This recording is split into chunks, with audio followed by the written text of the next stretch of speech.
साईराम. अहो किती उशीर. अहो आमच्या हातात बघा की आमच्या आई साहेबांनी मला दळण टाकायला पाठवलं होतं. जरा पकडा ना हा डबा. तिथपर्यंत चालत जाऊ आपण दळण टाकायचे. चला.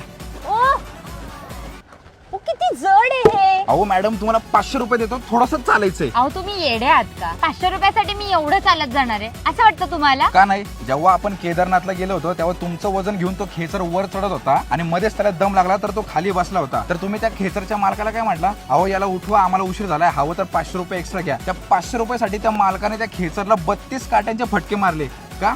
त्यांना जीव नाहीये, त्यांना नाही दम लागत. बरं ते जाऊ द्या. तुमचं केदारनाथला जायचं स्वप्न होतं ते तुम्ही खर्च करून पूर्ण केलं, पण तुम्ही घरात जवळच्या मंदिरात कधी जाताना दिसले नाहीत का? म्हणे तिकडे वादी आहेत, माउंटन आहे, बर्फ आहे आणि इकडे फक्त जनरल स्टोअर्सची दुकानं. तुम्हाला फक्त दिखावा करायचा आहे, श्रद्धा वगैरे काही नाहीये तुमच्याकडे. अजून एक गोष्ट सांगतो, काही लोक तर केदारनाथला असं पोज देऊन फोटो काढायला जातात, रील्स बनवतात. अहो एकाला तर मी तिथं प्रपोज करताना बघितलं होता, पण यांना घरी पूजा करायला सांगितली तर जीवावर येतं. ही कसली श्रद्धा आहे? शो ऑफ करणं म्हणतात याला. इंस्टाग्रामवरती फक्त फ्लेक्स करत असतात. तुम्हाला जायचं असेल ना केदारनाथला तर जावा, चांगलीच गोष्ट आहे, पण चालत जावा. त्या मुक्या प्राण्यांना त्रास देऊ नका आणि फालतूचा फ्लेक्स तर अजिबात करू नका. श्रद्धेने जावा. चला येऊ का?